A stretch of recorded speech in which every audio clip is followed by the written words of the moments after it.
Don't engage alone. We do this together.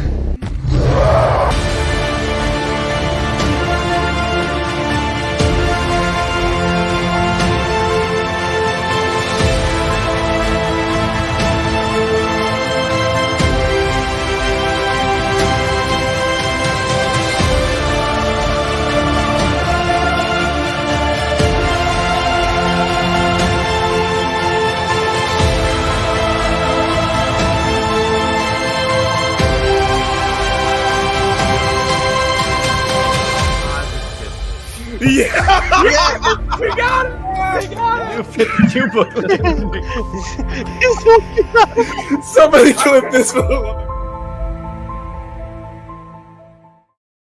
Welcome to Comics League Rewatch. I'm Jared, and today we are discussing the Superman episode tool, the trade. In other words, ready the Armada. We will use the old. No, My show.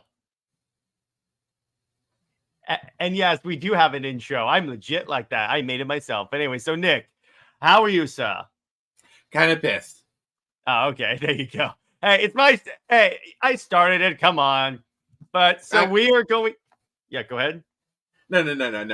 I'm just let's go on with it. Yeah, so we're discussing Tool of the Trade, and this is the introduction of Darkseid in the DCAU. And what's interesting is, again, after Nick and I covering Superman, Justice League, it's really weird going back and saying, oh, that's where that started. So what do you think of this episode, Nick? I think it's a nice little flower that unveils itself. Like longtime DC fans will call the twist out right away. There's a couple different call signs, like the boom tubes, the name of the characters.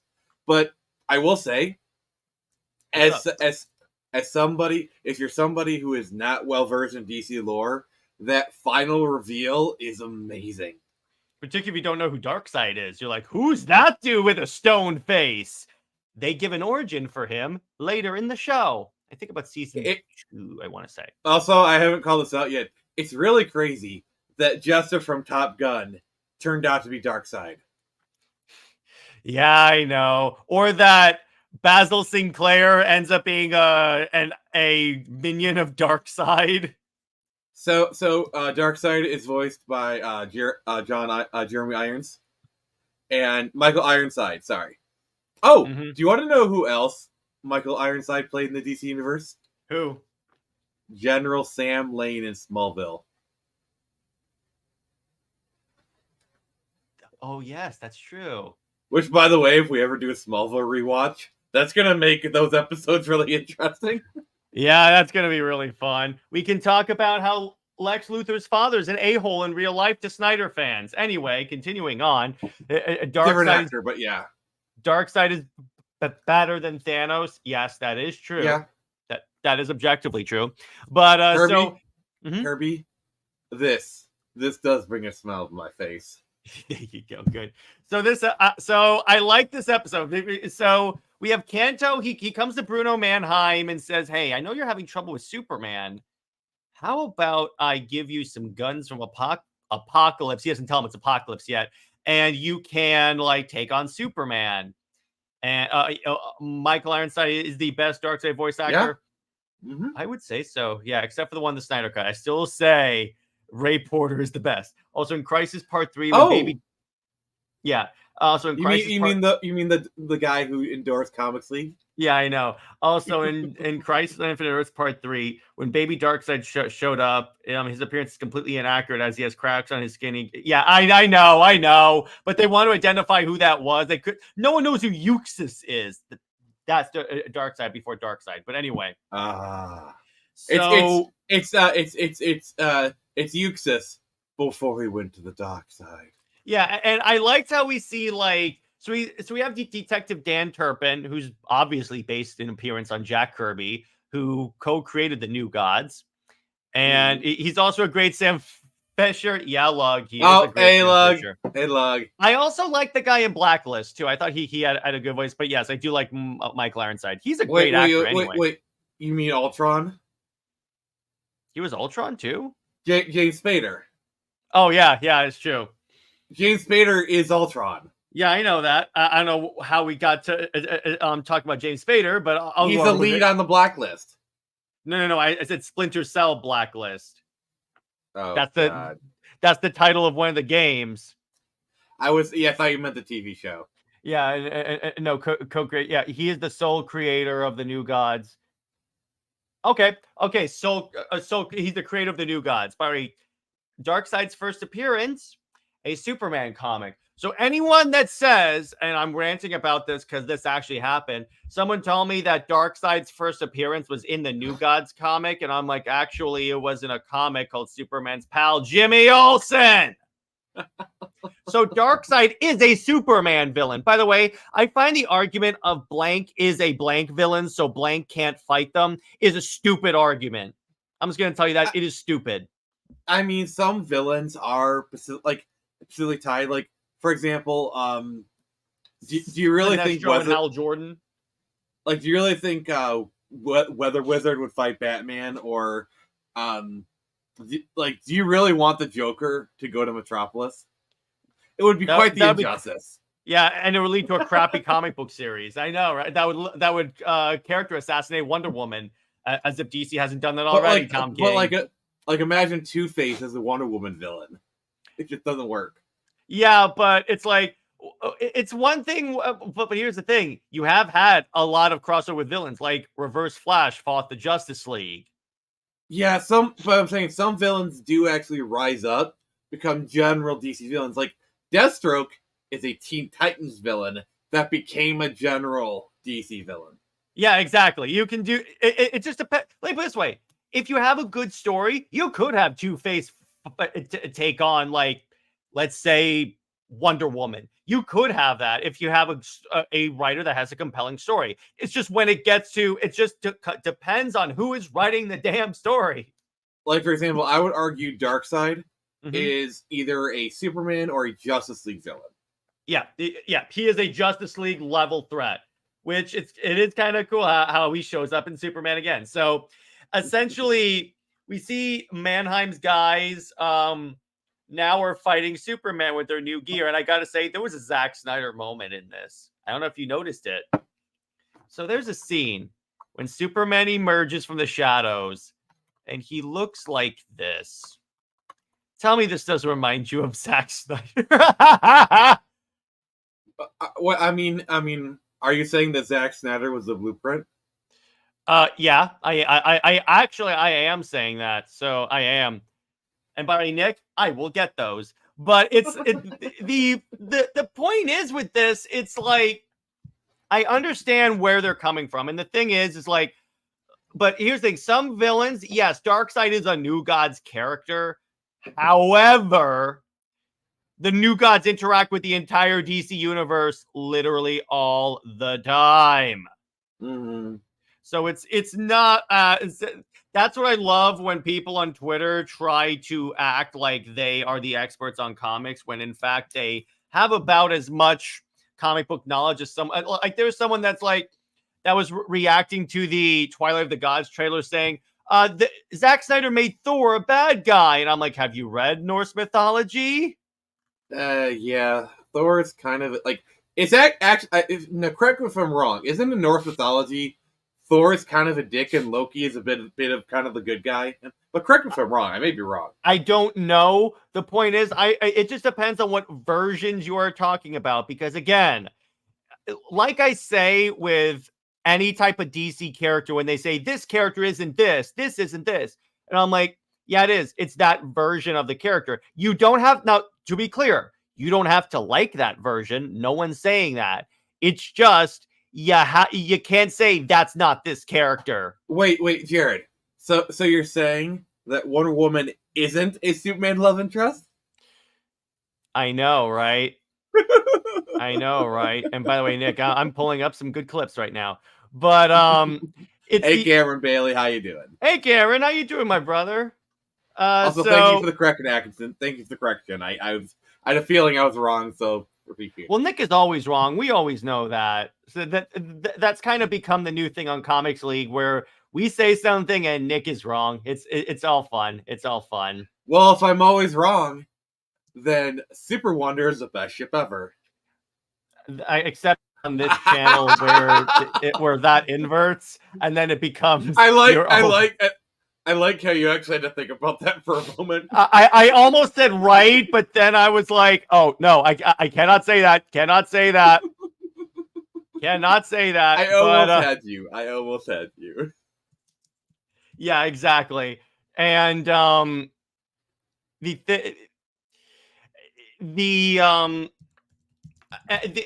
other thing I like about this is that, so to be clear, for those of you that have been following Comics League for a while, you know that the new gods are like some of my favorite pieces of DC lore because first off, I like ridiculously powered god characters. That's just my thing. And it's like, and when you have a villain like Darkseid, who is as close to an actual god in DC as like you can get, I think it's actually really cool. But anyway. No, he's not a god. He's a new god. Yeah, exactly. Now, I like Dan Turpin's arc in this, where he started off like kind of because the media was basically like, it seems like Superman's doing your job for you. Why do we need the special crimes unit if we have Superman? And I'm like, oh, screw you. Nice to know the media is just as mean as it is in real life. And I do like Superman, kind of like realizing, okay, this is my opportunity to solidify my relationship with them. I'm gonna give them a work. They both kind of gave each other an olive branch in that scene. Yeah, they both essentially gained respect. Well, and then we find out. So as Superman is like fighting Mannheim's guys, Kanto escapes. Through what we would learn later is wait. He escaped to Johto. I have no idea what that is. It's a Pokemon reference. Okay, but no, okay. I'll do it for real. He escaped to Apocalypse. Yeah, he escaped through a boom. Well, we later learns a boom tube. And he's going through, and I always love the DCAU version of Apocalypse because it's hell. It's verifiable hell, and I'm like, they definitely put that in there so perfectly, and I'm like, yeah, I dig that. I really like that. And then I love the reveal of Darkseid. He goes, you want to see who I work for? He's right up there. And then he's just standing there, arms behind his back. And he goes, who are you? Call me Darkseid.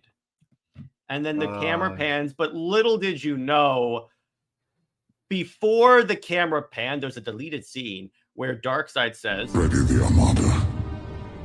We will use the old ways.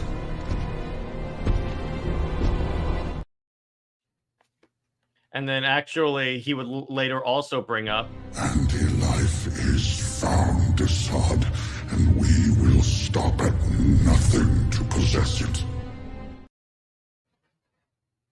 I got the best clips right there. I'm sorry. I have to go find the best clip, if you know what I mean, Jared. Oh, yeah. Okay. I'm going to give a little bit of context. So when I hit 1K, when I was about to hit 1K, Nick did something. And Sammy. Love you, Sammy. So essentially, they made Comics League history in that I now have the endorsement of an actor from the Snyder Cut. That's what I'm going to say while Nick pulls that up. Now, all in all, I am going to give this episode a solid 10 out of 10 because I love the new gods and all that. Oh, okay. Nick has pulled this up. There has never been a more appropriate. Yeah, you got to do it. So, ladies and gentlemen, Ray Porter. All right. So, just to get some context, me and Sammy, we paid for a cameo from Ray Porter, the voice of Darkseid, in the Justice League, in celebration of Justice of Jared reaching 1,000 subs, and this is what I got. Hey, Jared, what's up? Ray Porter here. How's it going?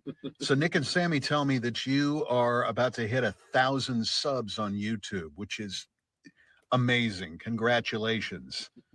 Seems like you put in a lot of hard work. Also tells me that you've watched the Justice League like 16 times. Dude, that's more than I've seen it. And I'm in it. I think it's very impressive, and I'm very grateful. I'm actually sitting in my vocal booth, sort of homemade vocal booth right now. doing some narration and stuff like that. But interestingly, this studio, the microphone there and stuff, this is where I recorded a certain line. And I've been told that you'd like to hear it. So what I will tell you is, as far as going forth and here's 1,000 subs is amazing. Here's to 2,000. Here's to 10,000. I believe you can do it. So just go forward. Or in other words, ready the armada. We will use the old ways. God damn it, that's awesome. I am so glad I did that. It came out great. That's well worth the money. But anyway, God. I there's had never to sit been a on more. Hey, what's up, Brown? I had Go to ahead. sit on that for a month.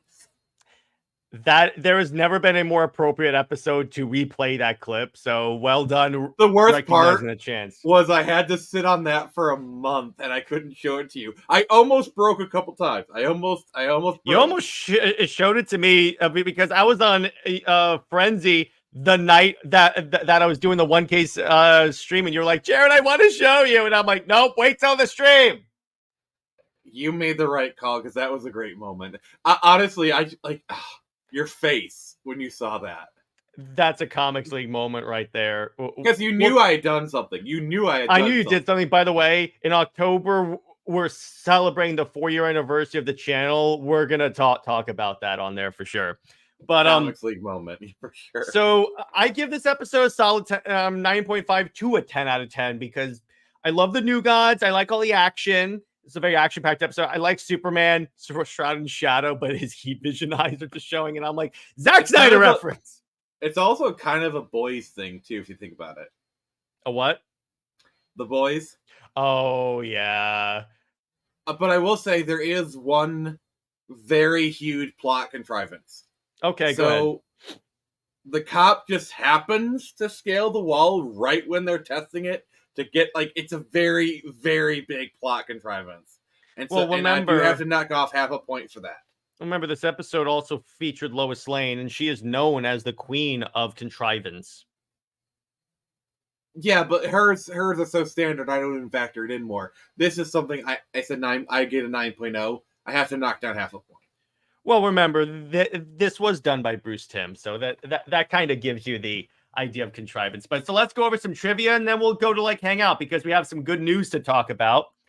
The tank used by Mannheim at the beginning of the episode appears to roll over a bystander. Oh, I didn't notice that. Oh no!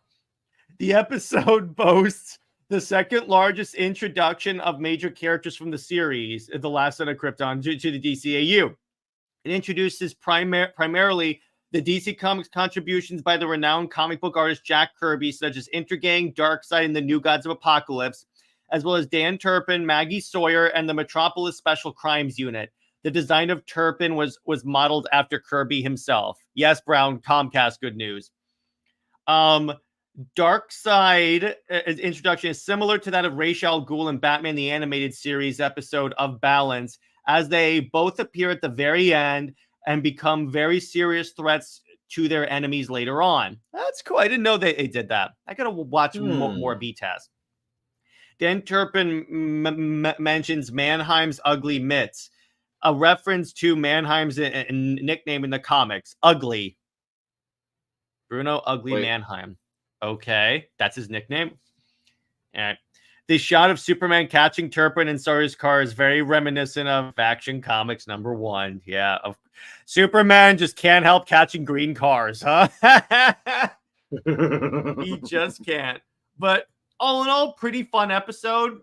And next week, we will be discussing the episode known as, I have to make sure I have the right order, because I believe I had some previous issues with the order of the episode. So let me go do that.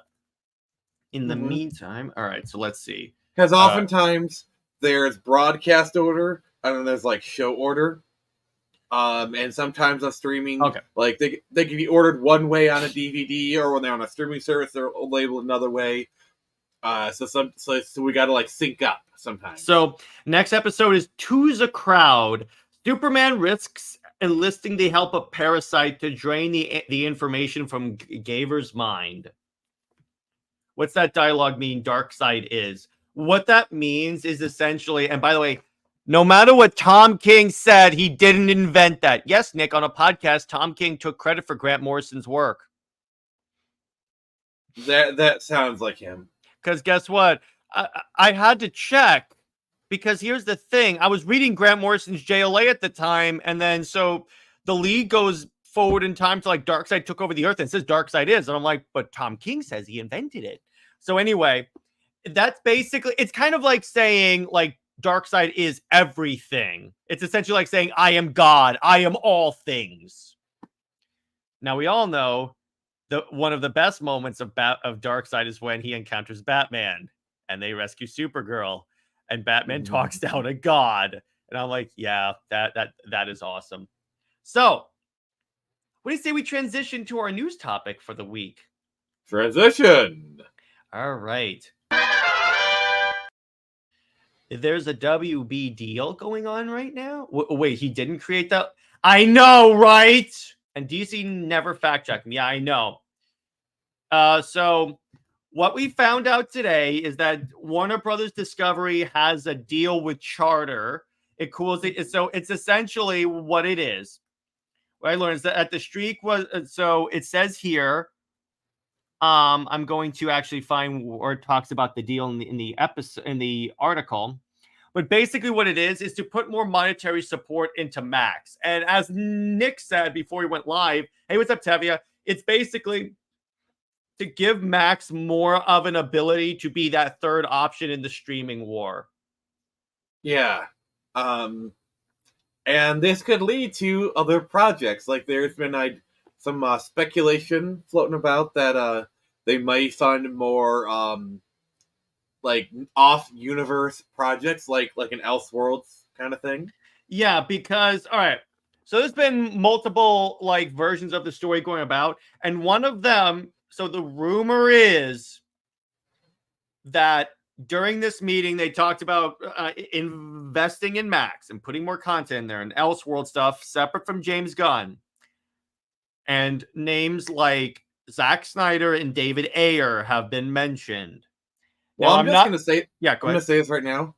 They need to move Superman and Lois to Max and fund that and have that be a Max property. And just do all of the 7 seasons that they had promised. Yeah, I think like right away that I think should happen. Well, yeah, they could use Max to continue all the projects that people want, but they don't want. Because guarantee you, Nick, I guarantee the audience is smart enough to tell that David Cornsweet is a different Superman than Tyler Hoechlin. Here's something I kind of want to like do a quick discussion on. What properties like we're going to talk about what they could bring back. Besides Young Justice, I'm heading off Tevia before he says that. Yeah, because they're not going to do that. Like what properties, both live action and animation? Obviously, the Snyder Cut are on the table. Now, here's the thing, Nick. If this deal does what I think it's going to do, we could get an X-Men 97 Teen Titans thing. I would be fully for that. Like a season 6 of Teen Titans. Now, let me ask you this: do you want them to have a time skip and then like have Robin as Nightwing now if they bring that show back? No. Keep it as Robin? Because they plan to do a Starfire season for season 6, and just do that. Yeah, you know that works.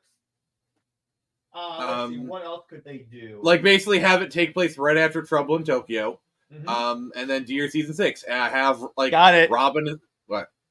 Green Lantern. Animation or live action? Animation, because they had an animation show that was. And before you guys ask, yes, we will be covering Green Lantern on Rewatch eventually because that show is superb. But can I? Here's what I want. I want to see them return to the Camus on HBO Max and actually give them some budget.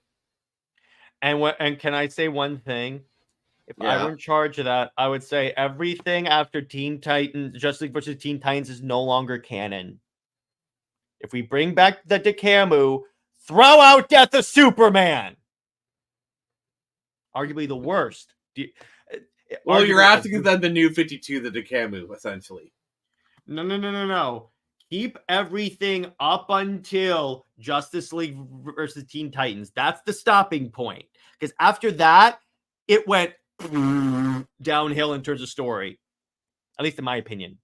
Don't bring back the Tomorrowverse because A, that one had a conclusion, Tevia, and B, I mean, you could, but the thing is like, or actually, you know what? What's kind of interesting, Nick? Did you know? So they had a JSA World War II movie that was supposed to be a Wonder Woman series. So if they want to do that, they could even just do that and do that. Well, first off, if they invest more in Max, can we get a Wonder Woman animated series? Shameless plug for the episode of Super Wonder that is releasing tomorrow. I mean, what if they did a Justice League, let's say they did a 20-episode Justice League series set into Dekamu? They could do that. That would be dope. I would love that because that was a pretty sick introduction to Justice League. I'm talking about Superman. Yeah, I know. Do you think the two systems of Superman will get powers eventually? Well, yeah, if they're doing the Superman. Yeah, we're not going there. We're not going there. Yeah, we're not going there. No. This is a different thing, Nick. We're talking about Superman and Lois. There's a difference. But and as much as I would like to, I don't see a return to the Arrowverse. No, that is dead. That is 100% dead. I mean, I certainly think if they do a live action Crisis on Infinite Earth, Stephen Amell will definitely be a part of it. Did you see Stephen Amell was blasting Peacemaker for making Green Arrow jokes? I mean, I don't blame him. So yeah, I'm like, yeah, he's been blasting them. He's saying, "You have all these plans. Shut up and execute on them. Don't tell me you have all these plans unless you actually plan to go through on them." And I'm like, oh, thank you. But like I said, if they ever do a Crisis on Infinite Earth live action, like Stephen Amell will definitely be a part of it for sure. Mm-hmm. And maybe Grant Gustin for whatever, but okay. So essentially what this is so I found more information on the deal. So what it really is, it's essentially to like. So here is Charter, led by CEO Chris Winfrey, has been assembling a streaming package for subscribers as it renews carriage deals, adding Disney Plus, Paramount Plus, and most recently AMC Plus. WB will contribute Max with ads and Discovery Plus expands the Max footprint. The duration of the contract wasn't revealed, but as the industry has shifted, these agreements have tended to narrow to a 5-year norm or 2 to 3 years. So basically, what I think this is that they're packaging Max with other streaming services, which that's great because then you get more people on the service, and more people on the service, there's more chance of stuff happening. That's what I'm just going to tell you right now. Money going into Max is a way that the Snyder cut that the Snyderverse is expanded. That is legit a way that could work. Yeah, because honestly, HBO Max is probably there's really only 3 streaming services that really can compete with each other: Netflix, Disney Plus, and HBO Max. They're the only ones with a strong package of IPs that can really get it going. All the rest of the streaming services might have 1 or 2 strong shows, but you can't build a streaming service off of one show. Trust me, CBS All Access tried to do that Star Trek, didn't work. Yeah, and Paramount tried to do that with Halo, it didn't work. But it's like essentially because what brings people to Max is the back catalog of stuff that WB has access to, because the WB has access to some of the most well-known IPs arguably ever. So yeah, and then also the thing is, when a WB movie comes off of the theaters, the first place it goes is Max. Mm-hmm. Yeah, exactly. And then Brown says Apple Plus isn't too bad. Yeah, it's not too bad, but it has the funny of Apple. Apple Plus is this weird Twilight Zone kind of thing. It's it has some of the best shows that nobody talks about. Mm-hmm. Yeah, and that's the problem with it when you think about it there. Yeah, it has really good innovative shows or even movies. I remember the Tetris movie. I saw that was pretty good. They've done a couple other things like that. Yeah, so let's see. Paramount Plus is a waste in my opinion. Yeah, it kind of is. Personally, I would rather do a Dark Knight's Metal as an anime show. No, don't Don't bring the No. Batman Who Laughs back, please. No. No. 100% do not. Brown says he's kind of over Christ on Infinite Earths. It's been done too many times. Yeah, I agree. I'm like, it's been done in live action in the CW, and it's been done with what's the word? With other stuff. So the point is, it's like, Well, I'm just like, the point no. is, it's never been done as a big budget movie. By the way, if they do it, it's going to be a 3-parter. Mhm. Because that's the only way, like a 3-part, like 2.5 hour long movies each. And it's going to be universe centered, whether it be James Gunn or, I mean, imagine if Zack Snyder gets the keys and he ends his universe with Christ on Different Earths.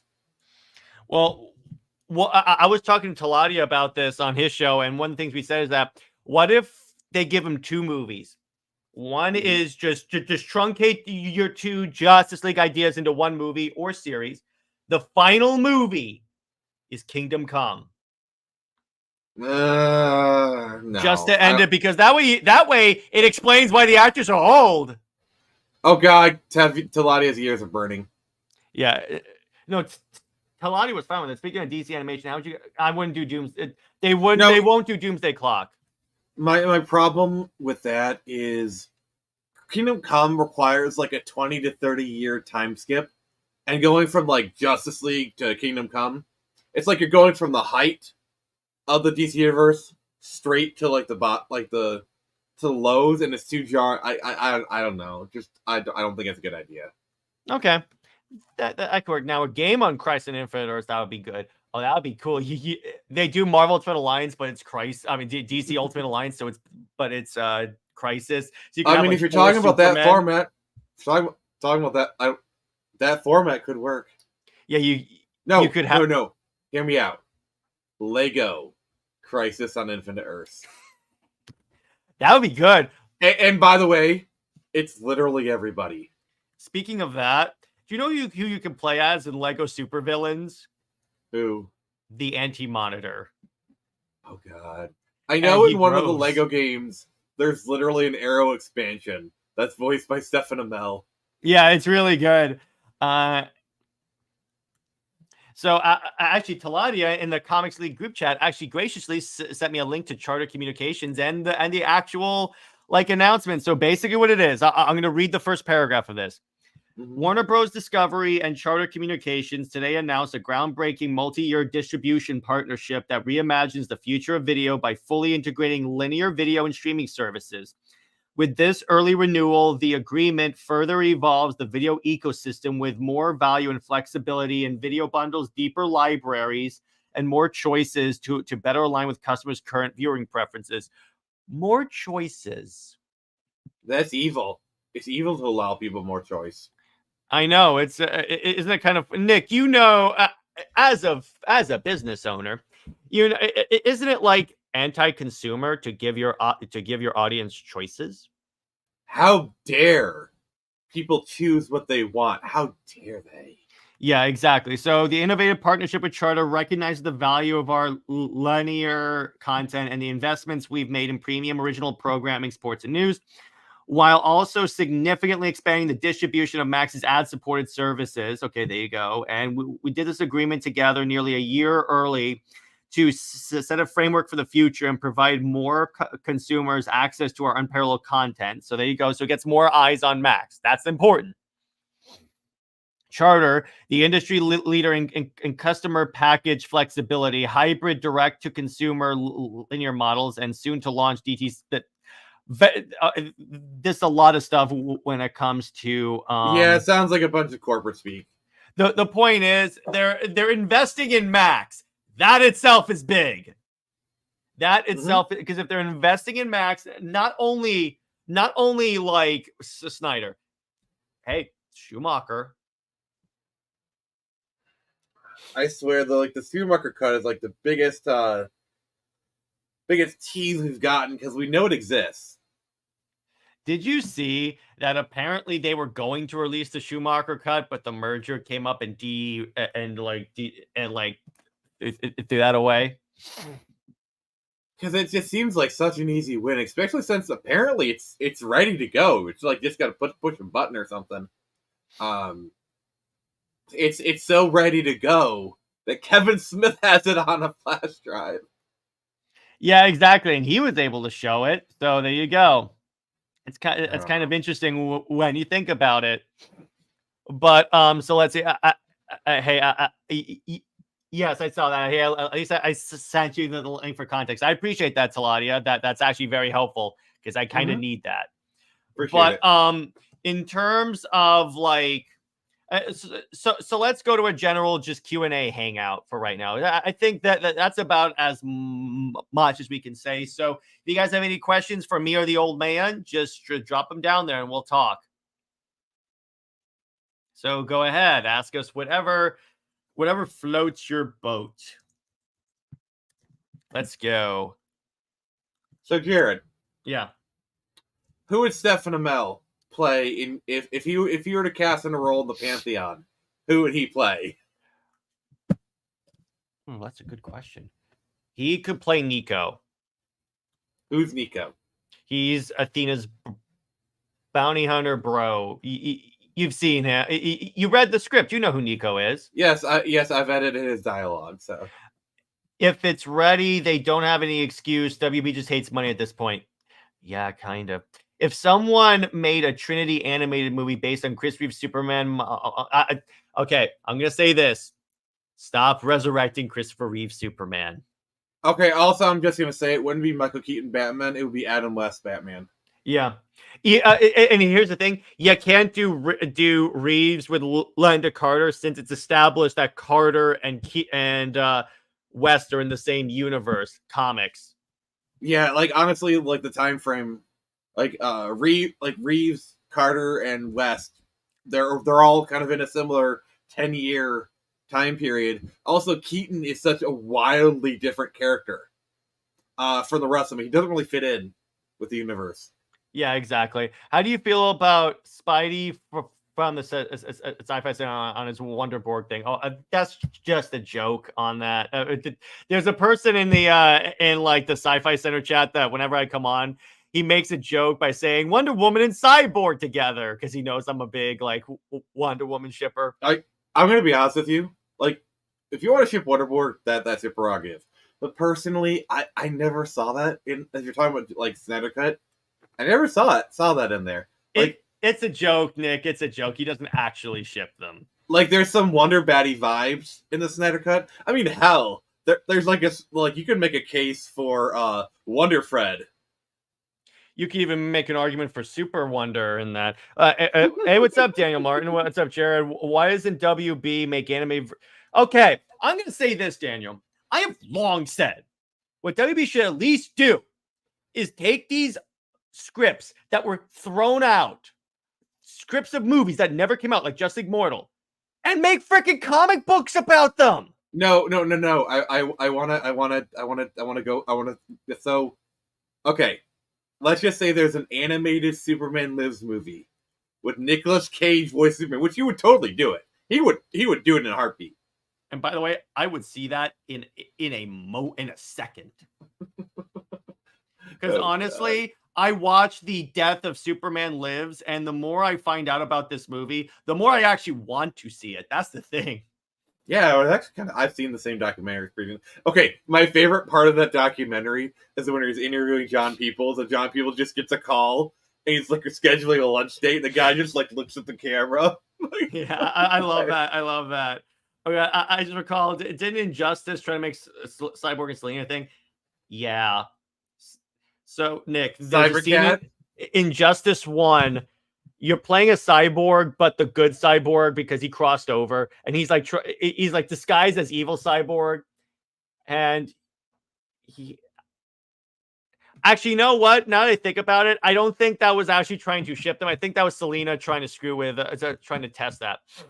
Just reading the other day, Absolute Power. Then Darkseid basically let Batman go, even though he could have killed Darkseid's never going to kill Batman. There's too much respect in there. I definitely would love to see exactly. Nick, they own a comic book company. That way, at least you get the story out, and you could say, "Hey, let's see if we can." I mean, they're doing stuff like Batman '89. they're continuing the Reeves verse in comics at that point. That's why I say if the Snyder, at the very least, there'll be a Snyderverse comic at some point. There will be. There's that I'm 110% sure. Did I not been saying that for years now? Yeah, exactly. Just read a new Superman story the other day. I loved it. It's called Superman Harvest of Youth. I'll check that out. That sounds like a good one. But the point is that WB has no excuse to let these projects languish. They could have even made a Schumacher cut comic. Okay, you know what would be a crazy crossover in the comics?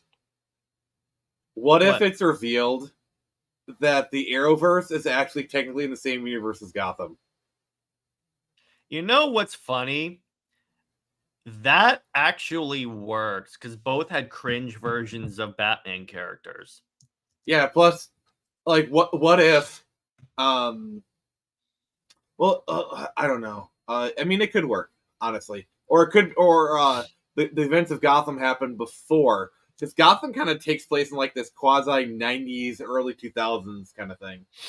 Yeah, it could still work. And like, so you're saying the kid from Gotham is the Batman that Oliver Queen refers to when he says, he could have said Bruce Wayne. Is Bruce Wayne back from Gotham? And no one told me? Yeah, because the Arrowverse does imply that Batman had been doing his thing for some time. Yeah, exactly. Ultra. So we were in the Transformers comic. Yes, I did. I've read that. It's really good. Nick, this is how desperate it is for DC. Transformers is outselling Batman. Transformers. What? Transformers is outselling Batman. I guess the sky knows no bounds. The sky has definitely fallen. The sky has 110% fallen. And it is like one of those, that's the sign of the apocalypse. Because it's one thing if Hulk outsells Batman, because that's reportedly why Tom King was kicked off of the Batman book. I mean, Hulk's outselling, like, Hulk used to be, like, in terms of, like, the Marvel Trinity, Hulk was on the Marvel Trinity up until, I'd say, the 2000s. Yeah, I would say so, too. But I think people forget, because remember, they, like, the first Marvel TV show was the Hulk. I know. Like, people often complain that Batman only had all those gadgets in the Arkhamverse games. In Absolute Power, Batman is showing to have all the gadgets and more in his utility belt. Yeah, he's got, like, so much crap in there. I wonder how heavy that utility belt is. Oh, don't you know? He's actually using some secret, like, apocalyptic tech that allows him to, it's actually light as a feather. Yeah, exactly. So Brown says, I am talking with the Arkham gadgets. Yeah, exactly. Well, if they lived up to their name, they're more than meets the eye. Yeah, exactly. Oh, But, and so, by the way, yes, I would love to go back to that. Because what that documentary showed, it's like, yeah, it was crazy, but it was kind of funny. That one image of like that everyone always shows of Cage in the Superman suit, where he's like, it looks like he's mid blinking, and I'm like, I didn't know that was just like a goof image. It wasn't actual. I thought that they actually didn't like care and stuff.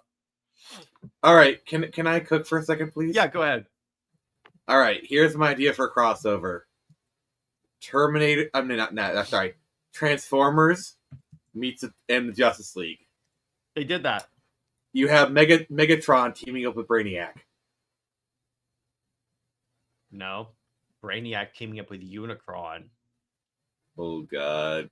And then Brainiac takes over Unicron and is piloting him like a Jaeger. Also, the Batmobile turns into a Transformer.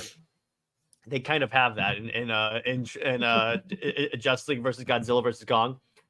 We seriously need a Transformers and Justice League cross. Yeah, it did something like that. Speaking of the Antron universe, what is your favorite book in the Antron universe? I've answered that quick question before. Oh, okay. Sorry. Like, I'm trying to think of, like, what if other famous vehicles become Transformers in the DC universe? Like, I'm telling you, Fast and Furious. Oh, God, no. I don't have friends. I have the Autobots. My family. I think we even talked about a Justice League Fast and the Furious where Tom drag races the Batmobile. Yeah, exactly. That would be really funny if we got and then that. Dom beats him, and Batman says, "Man, what does that thing run on?" And just looks and says, Family. Exactly. It would be kind of cool to see that. No lie, that would be really cool. But in terms of question, speaking of Transformers and G.I. Joe, I'm wondering, do you think that crossover movie will be pretty good? I need more information on that because they are making a G.I. Joe Transformers crossover, Nick, if you weren't like aware of that. Yeah, I'm aware. They've been trying to make that happen for a long time.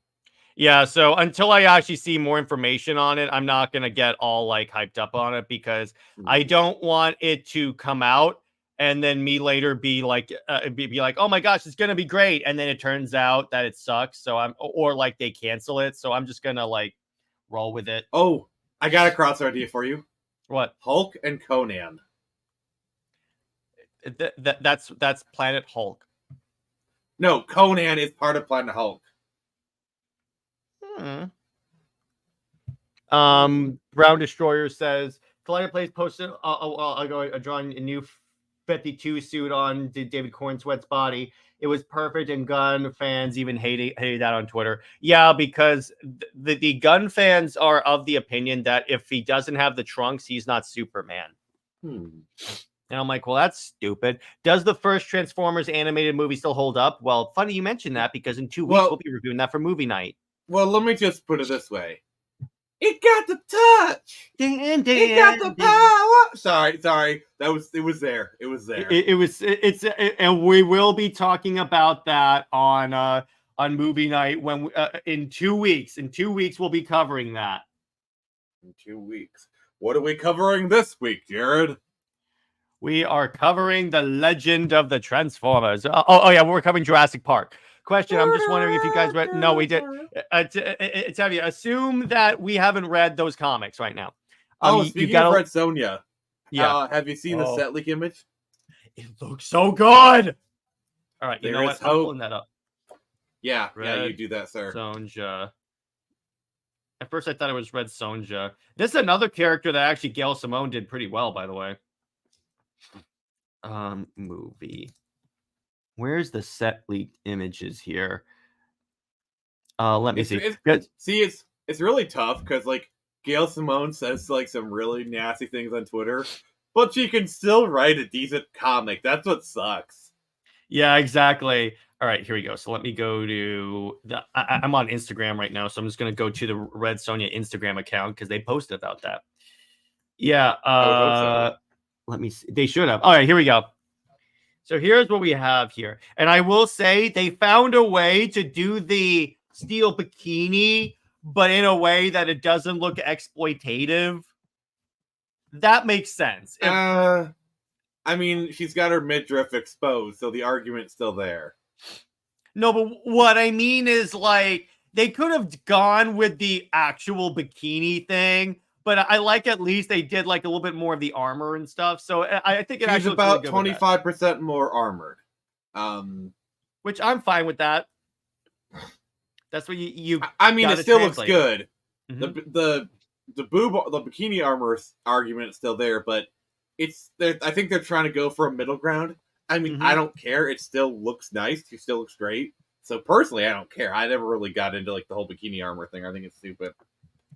Oh, a lot of the arguments that Twitter gets into are stupid, Nick, as you and I know. No, wait, are you telling me that Twitter isn't a hotbed of respectful intellectual debates? Funny how that turns out, right? Yeah. But let's see. Question: do you think the Red Sonja movie would succeed? Okay, Red Sonja movie I think could do really well if it's executed properly. Well, they're getting a hot Sonja, so there's hope. They actually got someone that looks like Red Sonja. Remember at first, the first actress was like Ghost from Ant-Man and the Wasp, and I'm like, she looks nothing like the character. They got a redhead to play Red Sonja, so I'm like, yes, thank you. I mean, if they had that actress play like Grace Kelly's part, I could see it. Mm-hmm. Yeah, I could see that. But Ashton says she wears the bikini armor to attract the wrong kind of men. By the way, so what's kind of funny is this is another character, by the way, Gail Simone tried to say was bi, and she tried to like write a scenario, and I'm like, I read that comic, and I'm like, again, you did nothing to indicate this. So I like to say no. But anyway, the thing about Red Sonja is that she's a more savage Wonder Woman, which is why I would love a Wonder Woman Red Sonja crossover, because she's crossed over with so many different characters. What about a Athena and Red Sonja crossover? By the way, speaking of crossovers, Rebel Fox Zen has my number right here. A Power Princess Wonder Woman crossover. Yes, Squadron Supreme. All right, got you one better. Power Princess Wonder Woman and Athena. That'll be like that. Add on Xena and Red Sonja, and you got yourself a good time right there. I mean, at this point, why don't we just throw in Creature? You just turn it into the Avengers of like warrior women. That's an idea for a crossover right there. But see, here's the thing, because I think Red Sonja, I would be okay with that. Here's the thing. Here's why I think Red Sonja could do really well. They can market it because Wonder Woman did well. The first movie did at least, and they can like try and get. They can try and have the effect that like Xena the Warrior Princess had. So I really think if executed properly, which so far it looks the looks is good. That's good so far. So that they have achieved the first tick mark. If they continue like this, I think we're in for a good adaptation. Mm-hmm. What do you think, Nick? Yeah, because the thing is, having this character be conventionally attractive, it's kind of like a logical domino. Like, okay, if he's conventionally attractive, then it stands to reason they made a lot of other choices in the movie that we don't know about, but we probably would agree with, because it says a lot, is what I'm trying to say. Fun fact, do you know she was actually in a relationship with Conan, a.k.a. the Superman of that universe? Red Sonja? Yeah. Yeah, that's kind of the classic lore. No, but I'm like, it's kind of like she's with the Superman of the universe, and she's the Wonder Woman of the universe. I mean, it's kind of funny. That's what she was designed. I mean, Red Sonja is the She-Ra of this universe. No, she. See, here's the thing. No. By the way, She-Ra is his cousin. You get what I'm saying. By the way, She-Ra is the Princess of Power. She's Power Princess. Okay, that's actually really good right there. I like that. That's a good one. But I'm still curious to see if we're at someone go to theaters and go to streaming. From what I've heard from all the indicators that we have, it looks like it's going to theaters. I mean, I would put it in theaters. I would definitely put it in theaters because I think you could definitely do it. I think it can succeed if it's supported properly. Because again, and plus, here's the thing: in modern Hollywood, here's why this movie could do well with the current political climate. Because the message of Red Sonja isn't it like she can only sleep with a man if he bests her in combat? Yeah, pretty much. And I'm looking at that, I'm like, well, that's a way you could definitely do that, and that's an excuse to have like a tough woman, because that is the book. Why don't they do Red Sonja, Conan, He-Ra and She-Ra? Because He-Man and She-Ra are not together. It's He-Ra and it's He-Man and Teela. Because wait, Kevin Smith says Teela is the main character of that universe. You know, it's kind of funny. In season 2, they fixed that so hard, and it was so funny. It's almost like way more He-Man. It's almost like somebody had a talking to with Kevin Smith. Yeah, exactly. But I mean, it's all pretty fun, and I definitely enjoy it. And the season 2 was way better. I forgot why Arnold it didn't play Conan in the Red Sonja movie from the 80s. I don't remember that one either. For the same reason why Christopher Reeve didn't appear in the Supergirl movie. Even though it's taking place in that continuity, and the Flash even confirmed it. Say what you want about the Flash, at least it confirmed that theory that it's taking place in that universe. I mean, Christopher Reeve's image appears in it. They make it very clear it's in the same universe. Okay, there you go. I even think But- the actor from Jimmy Olsen from those movies appears in it. Yeah, exactly. So Tevye says, I don't mean He-Man and She-Ra as a couple. I mean, that goes into Game of Thrones territory. I mean, as The a things team we up. do for love. Yeah. Don't tell Bruce Timm. Oh God. I had to. I swear, if the creators of Game of Thrones say they're big fans of Batman the Animated Series, that would make so much sense. Yeah, Brown says he has read He-Man comics. I like the Tila character, but who is She-Ra in the He-Man comics? Isn't that a goddess with the bird wings? No, She-Ra is his cousin, I think, right? I don't know. That was kind of before my time. Yes, Jared, there are actually stuff that was before even my time. Oh, so it was in the Stone Age?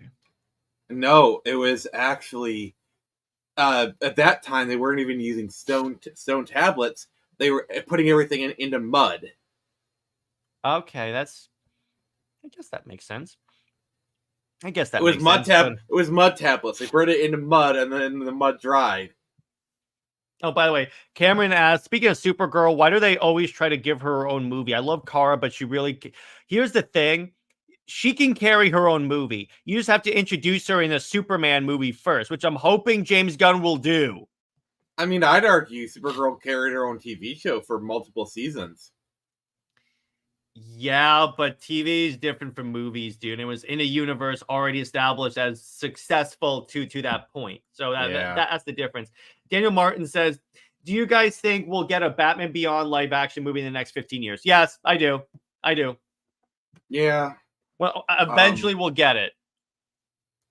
And the thing is, all Michael Keaton has to do is sit down, so he could play it when he's in his 90s. So imagine 90s Michael Keaton. In my day, I got to murder people with the Batmobile. Oh God. My Batmobile had machine guns. Can you imagine, like, he's just telling Terry, like, all right, use a flamethrower on the Batmobile and torch that clown. Like, wait, what the?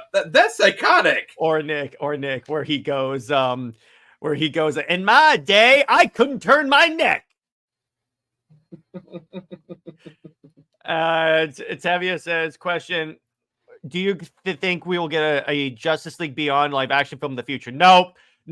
It'll be part of Batman Beyond. Maybe they'll reference the Justice League, but no. Because here's the thing. When people think of the Beyond franchise, it's Batman Beyond. That's it.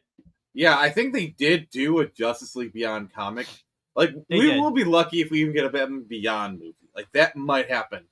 Like, you're trying to ask for a niche within a niche. Exactly.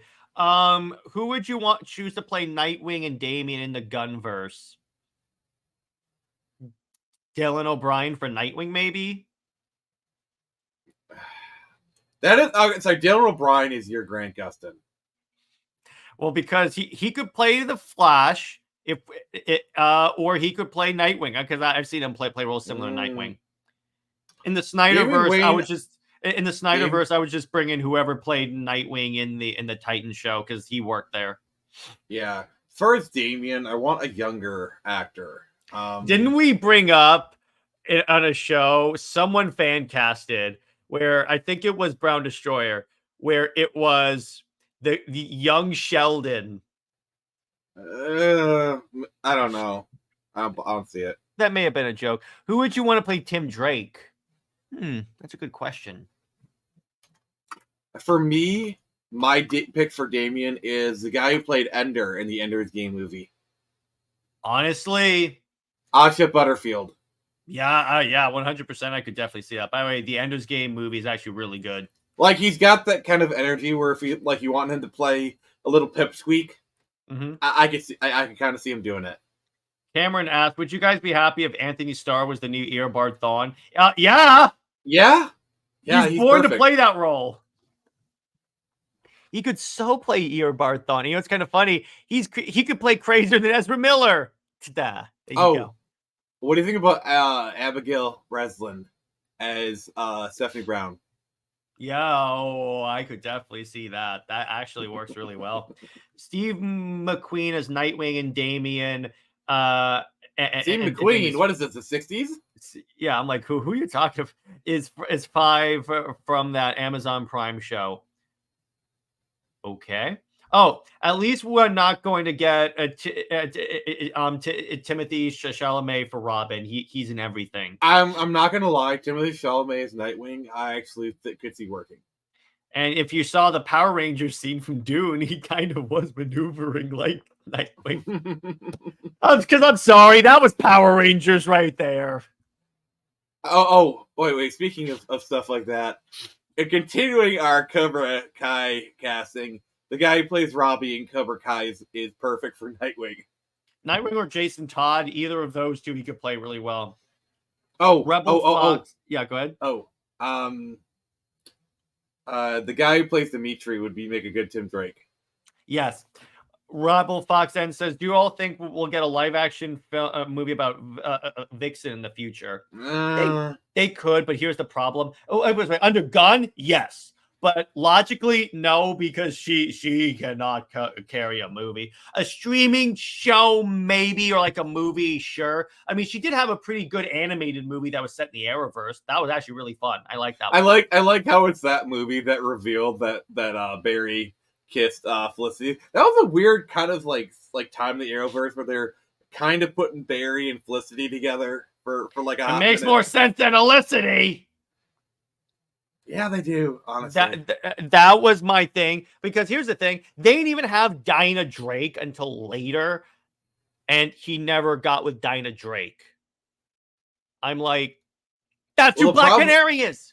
The problem is the Laurel. They just kind of killed her off, and then like they had the villain version, Black Siren, just kind of come over. It was just really. And then they had Sarah come, and he was with a Black Canary. So I was like, okay, you know what? That's close I can get. And then they have her. The worst part is, the actors for Sarah and Ollie had really good chemistry. Yeah, I could that's why, again, Arrow Season 2 is the last good season of Arrow, because it had that. It literally had everything you would want from a Green Arrow show, except for the comedic Green Arrow. See, the problem with the Arrowverse is it has the classic Moonlight problem, where you like Moonlight is like the show from the 80s where it had Bruce Willis and like characters that were flirting, and then when they got together, it ruined the show.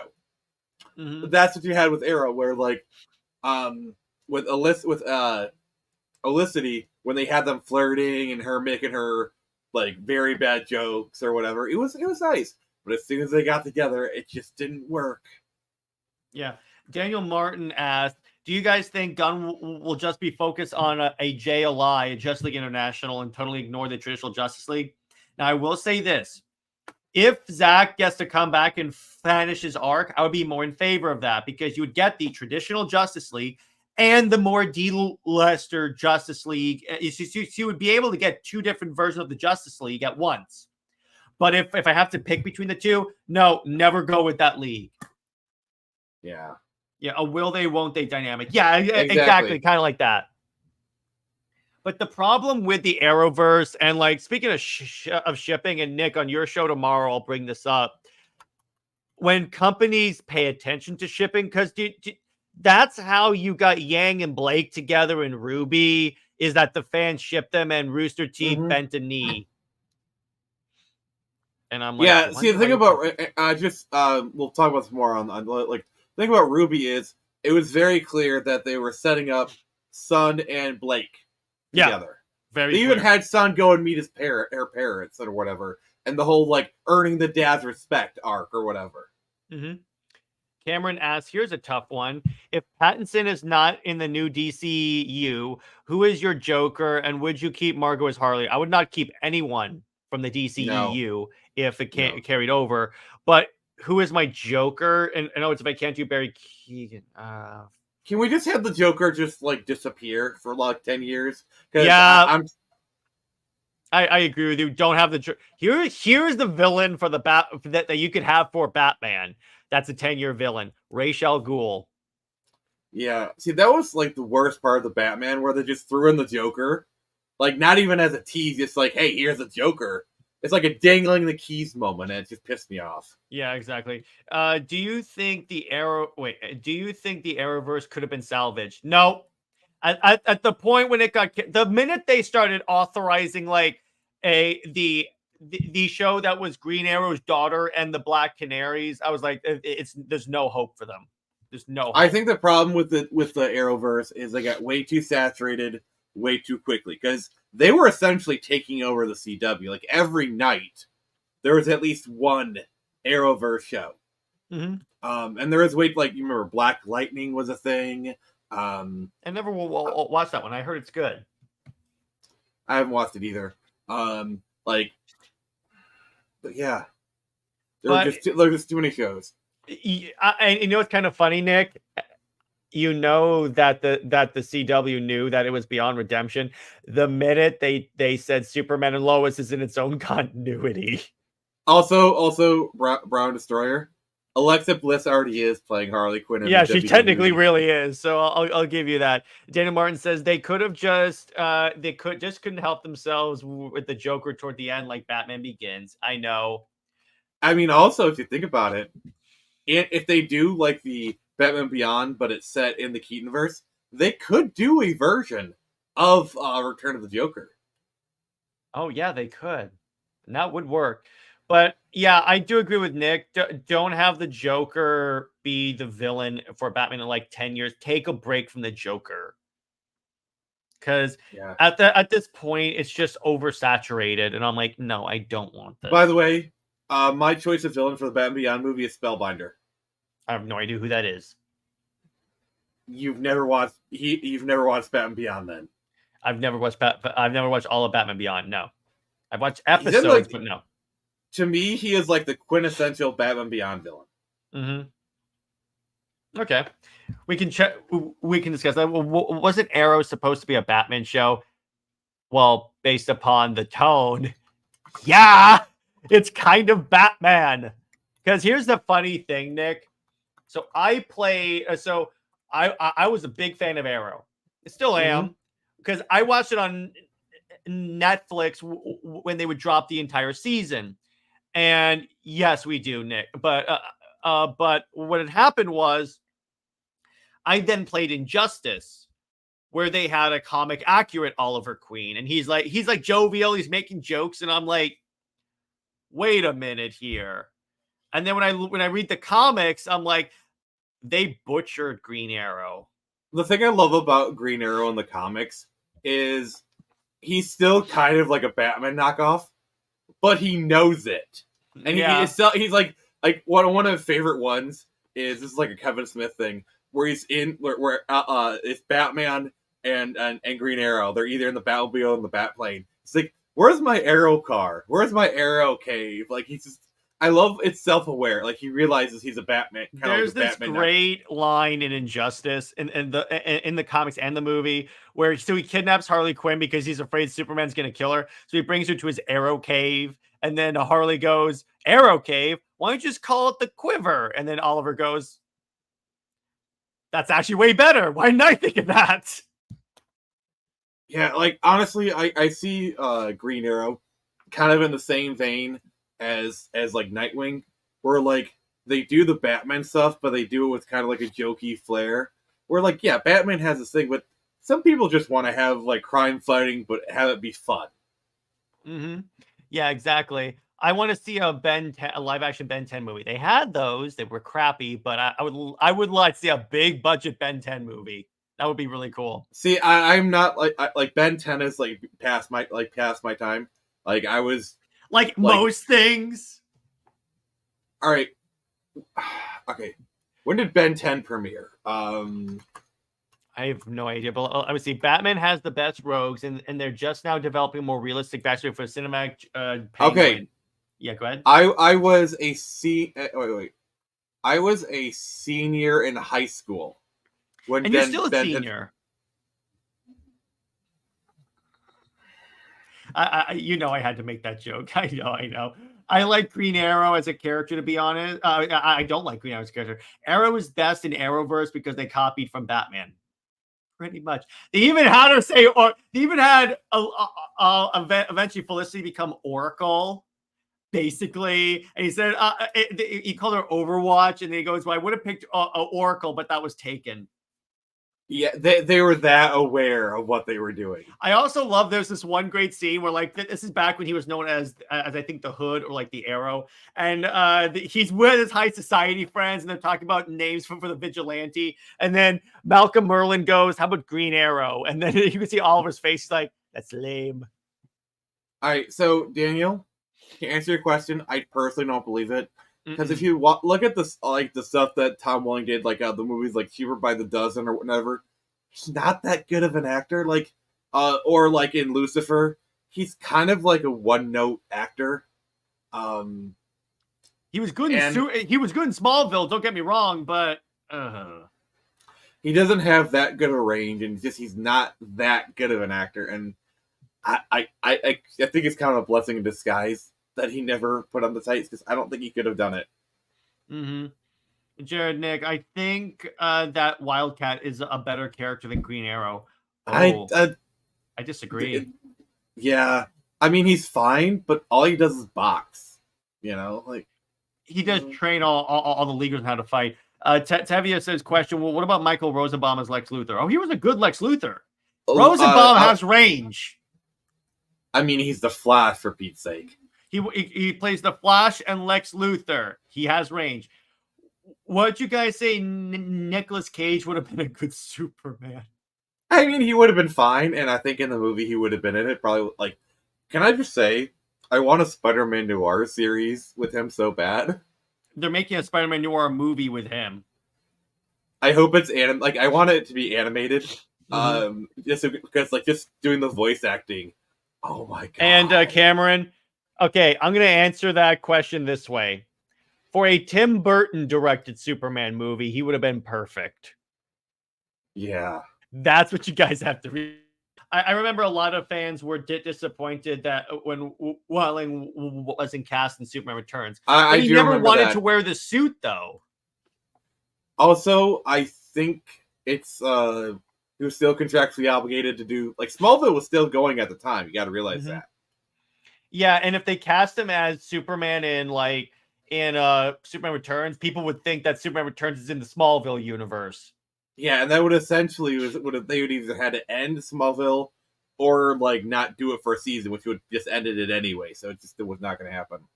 Yeah, exactly. Talk about Nicolas Cage and saw his unhinged performance in the Long Legs movie. I never saw that one. Oh yeah, Tim Burton was going to make a Superman movie. I forgot, but yeah, he was going to direct that one. So I'm like, yeah, for a Tim Burton movie, I'm like, yeah, I think that would have done well. Okay, question, Jared. If you could have Tim Burton do another superhero movie that he hasn't done before, so no Superman or Batman, Constantine. I want him to do a Moon Knight movie. Oh, that's good. So basically, Marvel's Batman is what you're telling me. But all right, Nighthawk. How's that? Marvel's Batman. Yeah, he would have worked well in the Burton verse. Yeah, can you imagine? He's the Superman in the no. Here's who I wanted to play in the Burton verse: the Mad Hatter. Ooh, that could work well. By the way, Tevia asks, where is that Smallville animated series? Here's the thing, though. I don't think that's actually going to happen. I think they're just dangling that in front of the fans to maintain relevancy. That's what I think. I could honestly, I think we'll get an Arrowverse animated series before that. Because here's the thing. Here's what people have to understand, and what the actors kind of have to understand. There's a generational divide between the fans of today and the fans of Smallville. There's a whole generation of people that never watched Smallville. There's not enough of a pull for it. Was Smallville a good show? Yeah, for the first 4 seasons. But there's not enough to bring it back. It's the same reason why they're never going to bring back Young Justice. Well, when you got to realize with the Arrowverse is it's so young. We haven't even gotten to the nostalgic reevaluation of it. That's not going to happen for another probably 10 years. Jared, it's going to be crazy when nostalgia for the Arrowverse hits. Ooh. Tim Burton with a Zatanna movie. All that magic stuff. It's Justice League Dark. Oh. I think you said Constantine. No, I said that originally, but after seeing Nick Cage's performance in Daddy Long Legs, I think he could have played the Joker as well. Yeah, I gotta be honest, he could play a pretty good Joker. technically, no, and we said that we got animated stuff in the Arrowverse. We definitely said that. Nick Cage was considered for Scarecrow in Schumacher's next Batman movie. I think that was called Triumph. Oh, I got one for you. So, Sam Raimi directs a Swamp Thing movie. Yes. Yes. Can we get that? And, Did you see that the original plot for Multiverse of Madness leaked out that it was going to be Wanda and Strange teaming and her trying to get redemption for what happened in WandaVision instead of all of a sudden becoming a villain for no reason? Yeah. And also the problem with Multiverse of Madness is it requires you to have seen WandaVision to understand her sudden shift in character. Otherwise, the entire movie falls apart. And I guarantee you a lot of people didn't watch WandaVision. And for a movie called Multiverse of Madness, they only traveled to 2 worlds. Yeah. So I'm like, yeah, that's stupid. And the cameo is like the cameo portion is just like 10 minutes of the movie. Mm-hmm. Literally one scene, basically. Also, 2 Smallville scenes. done well. So it did well. Some Superman characters, but other characters were treated badly. For example, the Flash. Now, here's my other thing with that. Here's my other issue with Smallville. They had an issue where they were bringing in Z-listers and all that stuff, but Bruce Wayne's name was never mentioned, or Diana Prince. They don't mention Themyscira, and they're his 2 best friends. Okay. I get why they couldn't have them show up in the show, but at least reference them. Okay, so I actually think The Flash was probably one of their better ones because it was Bart. I'm sorry, Bart would act like that. That was pretty in character for Bart. Their Cyborg was so milquetoast, like didn't have any prosthetics for him.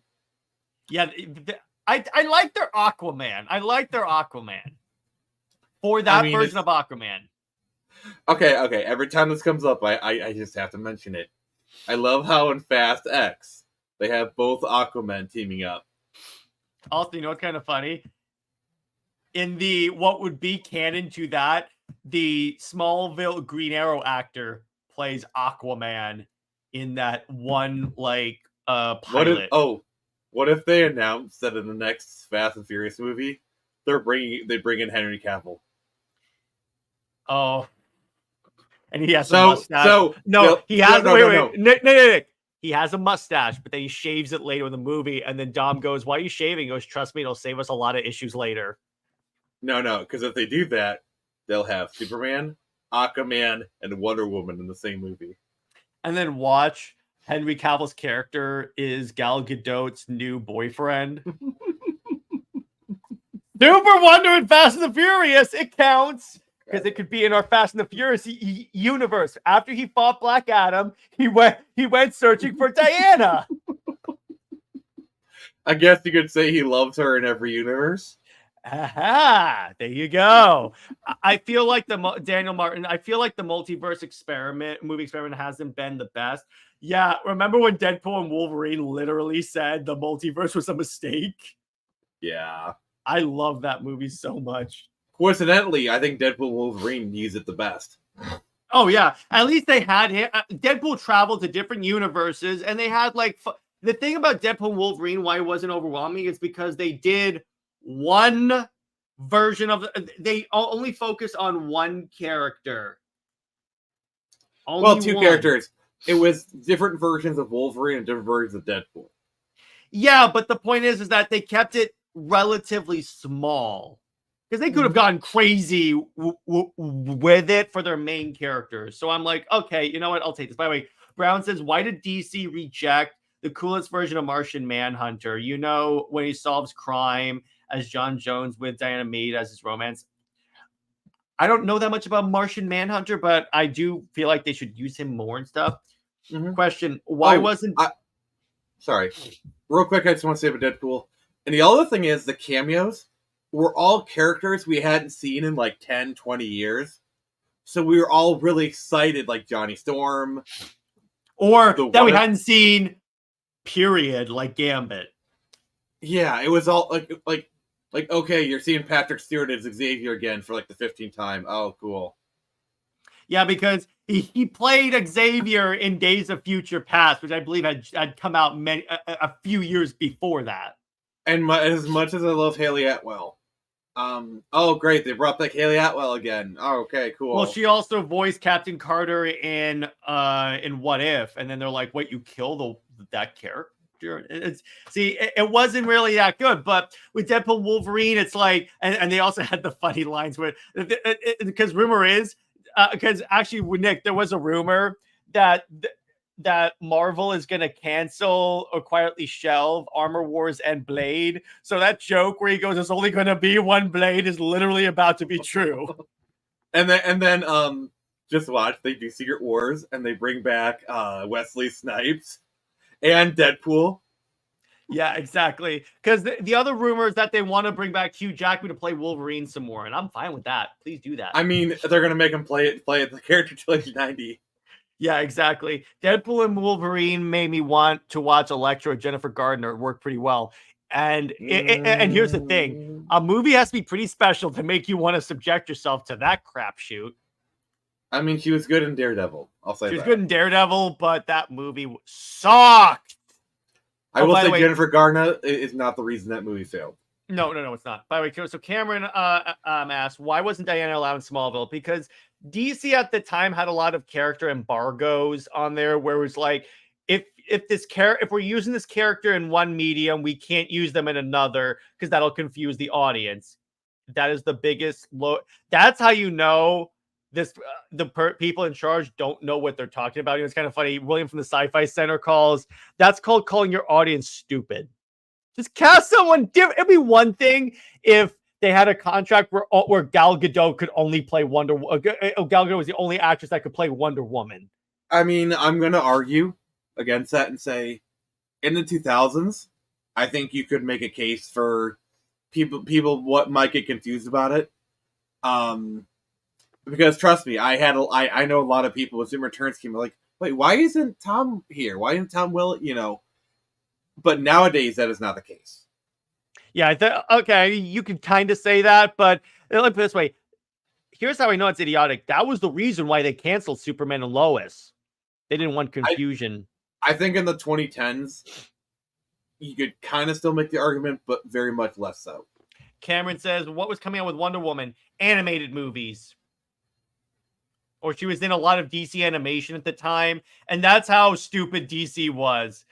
Brown says Ben Affleck as Daredevil is very cool, specifically his hairstyle, but unfortunately the movie wasn't very good. Director's cut is good.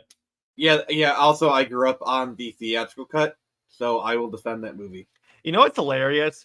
I remember hearing that Daredevil was so bad, but I watched it and I was like, "Oh, I love this movie a lot." I didn't know that the only version I had ever watched was the director's cut. I mean, I've only seen the director's cut a couple of times. I even think the theatrical cut is not that bad. I actually really enjoy it. We're gonna cover Daredevil. We're gonna cover Okay, because I don't think we covered Daredevil on movie night. I think we have. I'll check. Actually, you know what? I can check right now. Let's do this. And I think I actually do remember covering it. Actually, I think yeah. I do. What about the animated series Fire and Ice? I've never seen that. It looks very interesting. Oh God. You know what needs to happen in Spider-Man 4? Guess what? We never covered Daredevil. It's weird. I have memories of it. I think maybe we watched it for something, but I don't.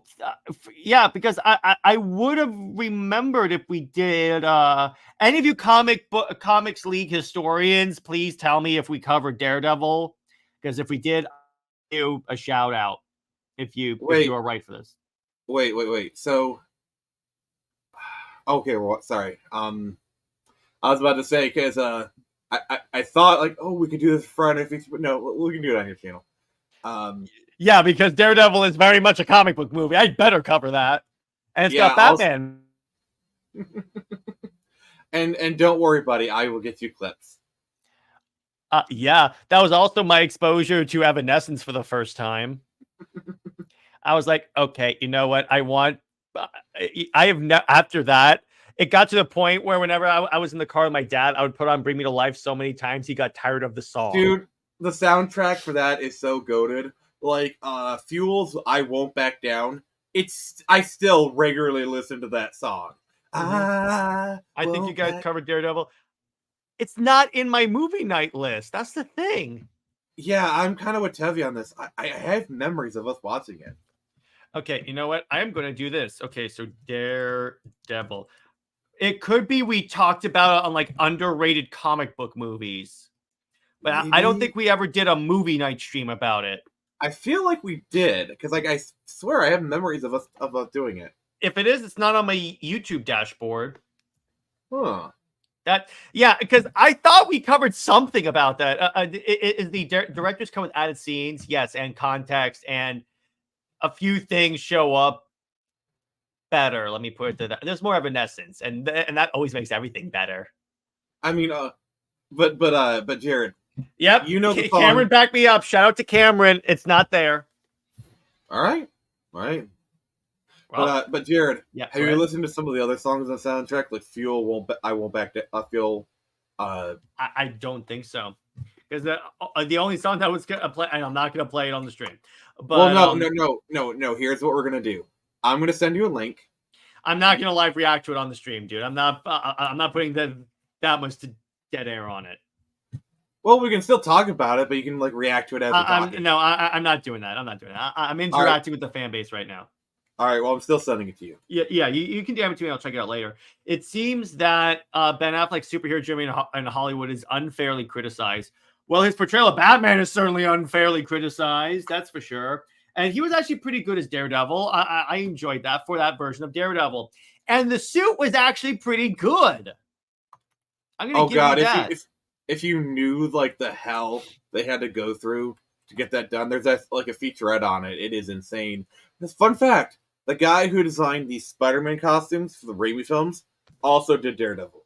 By the way, I kind of want to show off this This account got tweet of the week for me. By the way, did you see? So there's a cutscene in Space Marine 2 where the Space Marine takes his helmet off, and it's the character you play as. Someone AI'd Henry Cavill's head on it.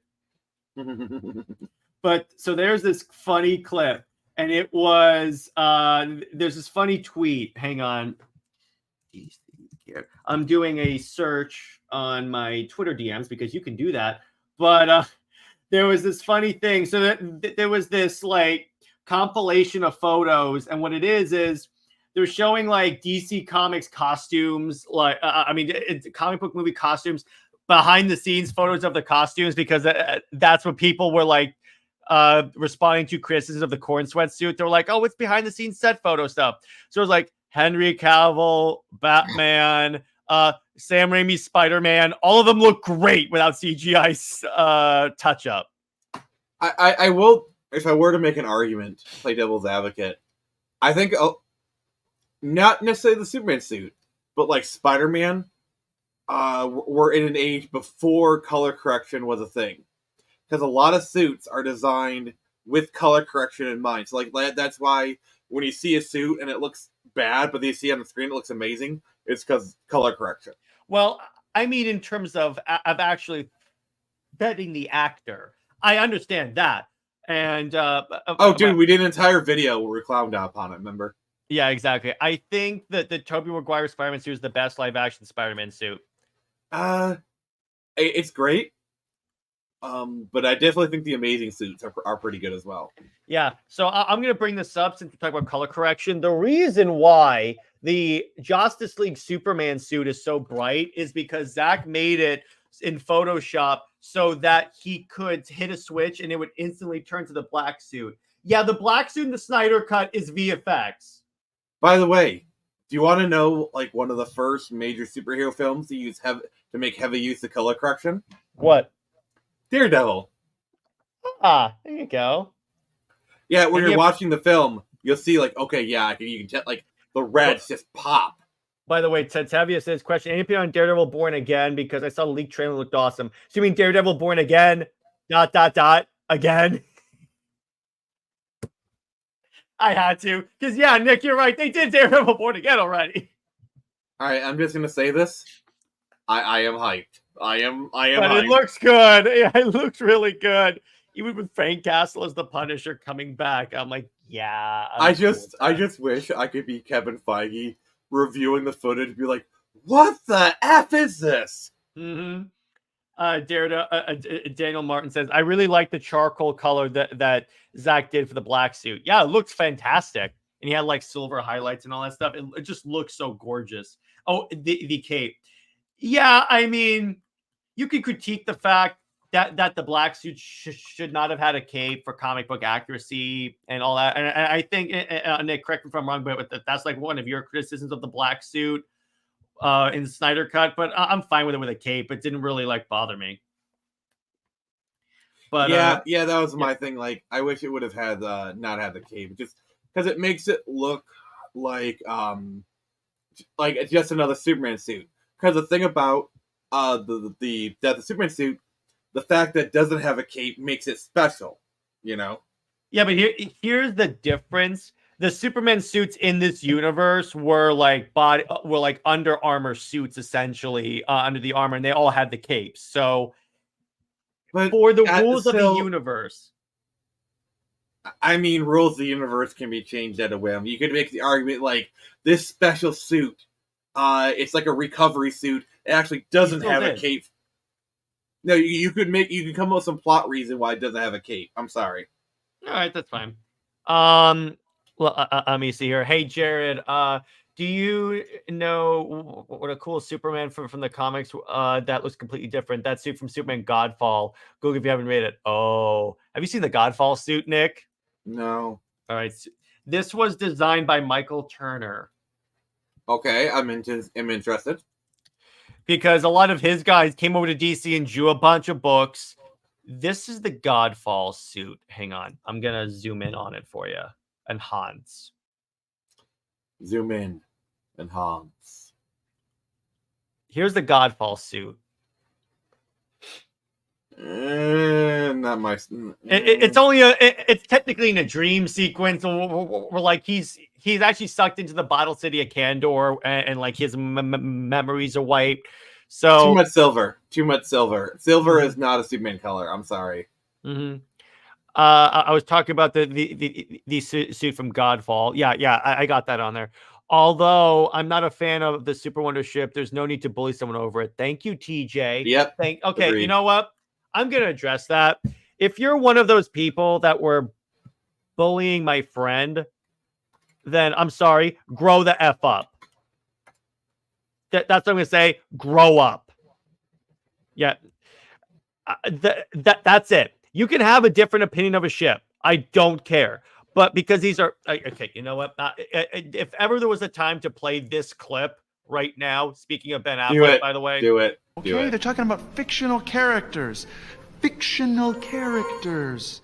And like I said, I knew exactly which one you're going to do. I said in my tweet, I understand that some fans are passionate about these characters, but I'm sorry. This has gone to the point where passion crosses over into toxicity. I'm sorry. I am sick of it. Yeah. And we will definitely be going over this. Mad Jared? Yeah, go ahead. Okay. I just want to make sure because I don't want to, we'll definitely be going more into this tomorrow on my channel on Comic Swats because we're going to be talking about shipping. And I didn't intend, this kind of just, this topic just happened, but it's perfectly suited for shipping. So, Jared, you will have your soapbox. Oh, trust me. I'm holding back. Okay. Were there creative differences between James Wan and Zack Snyder as far as their differing approach to Aquaman Tuck Underwater? No, it's because no one told Zack no one told Zack the rules of this, so he just established the way I kind of explained it is that, well, really the way it was is I think what they did is so Zack had the plan of them using bubbles and stuff, and maybe something dolphins. That makes no sense. That makes no sense. Let me finish. But at the end of it, WB was just you're overcomplicating it. Just have them talk. I remember James Wan addressing fans when they were trying to figure out how they're going to talk underwater, and then Wan was like, "Y'all are overthinking this." Yeah, because you could make the argument is oh, he's a surface dweller, but then also it's revealed even in it that he's already had contact with the Atlanteans and wants something to do with them. So like, because if Atlanteans have to make a bubble every time they talk, that is like so tedious. Well, actually, I had a way. This was my headcanon way to explain that. Ignore the dolphin sounds. The bubble I thought was more of let's have a private conversation without all those guards around us talking. Because remember, not all those guards know who Arthur is. They would have done more to signal that in the movie, though. That's the thing. Okay, that's fine. That's just the way I kind of like went around to explain that. Who is Nate from the comics, the Sorrow Lantern? That's DC's another attempt to add another Lantern Corps and stupid. Why are people such jerks? Well, yeah, because guess what? It's because it's because some people attribute passion. Well, first off, some people are on Twitter way too damn much. And second off, it's like they attribute, because a lot of these characters, and Britt and I've said this on Legacy, they live vicariously through these characters. And honestly, that's pathetic and sad. I'm just going to tell you that right now. Mm-hmm. You can be passionate about these characters. You can say these characters mean a lot to you. That's fine. But the minute you start attacking people because they differ from you, or if you like Zack Snyder, or if you think Superman should not be with Lois, I'm sorry, you are disgusting. So what you're saying is it's okay to ship Wonder Bat, just don't attack people about it. Yeah, that's fine. There are plenty of people that do it, and I'm like, oh, like TJ. TJ ships Wonder Bat, and I'm like, okay, fine. I mean, I don't like the ship personally, but let me put it this way: I'm never gonna tell you because if you ship someone different than me that you're not a fan of the characters. Yeah, like I said it. I responded to the tweet you made. Yeah, or like, yeah, I tease you as Wonder Bat, but that's just for having fun. I don't really care about Superman ships, and you do the same to me. Like, I care about Nightwing and Starfire. You tease me with him and Barbara all the time as a way to get back to me, and it's perfectly fine. We don't attack each other about it, you know. You mean the true love that is Nightwing harassment? Or I'm kidding. So I'm gonna read the tweet that I put out in case you guys haven't seen it. A friend of mine was recently driven off of Twitter because of his shipping Super Wonder, and I have thoughts. Y'all in the Superman fandom have taken this way too far. All you do is attack and dogpile and gatekeep anyone who disagrees with you, and it's disgraceful and disgusting. You call yourself Superman fans, but you act more like the villains of the story. You have taken passion and crossed over into toxicity of the most gross kind. And you should be ashamed for becoming the bullies you are. The same goes for those who attack people for liking Zack Snyder movies. You do not deserve to call yourselves DC fans. Yep. That's what I'm going to tell you right there. I'm not holding back at that point. Nor should you, sir. Yeah, because that normally I'm not going to say to someone you're not a fan. That is when I'm going to draw the line and say, no, if you're attacking people, let me put it this way. Britt has gotten DMs from people because she runs the Super Wonder Instagram account where they drop the N-bomb over a ship. And the words that they use is, if you start promoting Chloe, we'll forgive you. I'm like, that's literally culty behavior. That's also extortion. Mm-hmm. Yeah, exactly. I totally agree with that. Yeah, exactly. Yeah, ship whoever you want. I don't care. As long as, well, let me put it this way. Unless you're Bruce Timm and shipping Batman with much younger women. But because there are some ships that go way too far, like Damien and John. But I'm just saying. Jared. Mm-hmm. Can I ship Superman with the ham sandwich? Okay. Yeah. I'm sorry. I'm trying to be silly. I'm sorry. Yeah. Well, the bubbles make sense in my opinion. Remember what Mara told Arthur on the occasion. The mom sent him to his dad to protect him from being killed by the others because he's not a pure Atlantean. Okay, that could also be true. I'm like, I like this way. There are ways to explain it. Whether or not you agree with those is fine. Jared, if we chart the Green Lantern rings from all the canon over DC years, there's probably 20 of them. Yeah, exactly. I agree with that post, Jared, because we may have our differences, but we respect each other. Robert and I have differences, but we still hang out and talk about Superman. The irony is that the most kind-hearted superhero has one of the most toxic fan bases, and Wonder Woman as well. It's the same thing with the Wonder Woman fan base. Excuse me, they did what? They dropped the N-bomb over a ship. Oh, yes. Yes, TJ. Ask Britt about it, and she will tell you. They basically did that, and yeah, it basically threatened her. That is like so many levels of wrong. And I'm like, y'all have taken it's TJ. If you think we get heat from being Snyder fans, try being a Snyder fan who's also shipping Super Wonder. I am doubly screwed. But I don't care because you know what? And I said this because someone over Twitter accused me of not being a DC fan because I like Snyder and ship Super Wonder. And I'm like, and then when they came at me and said I'm not a real fan or I shouldn't be reading DC Comics, and I go, I fail to see why you're the arbiter of who gets to read DC Comics. Yeah. By some rando on Twitter. And Brit is such a nice girl. Yeah, she's one of the nicest people ever. Why does Wonder Woman have a toxic fan base? That seems super messed up. Well, see, here's the problem with the Wonder Woman fan base, and Brit and I are going to do a stream and talk about this. They are more interested in shipping Wonder Woman with other characters than they are in her actual stories.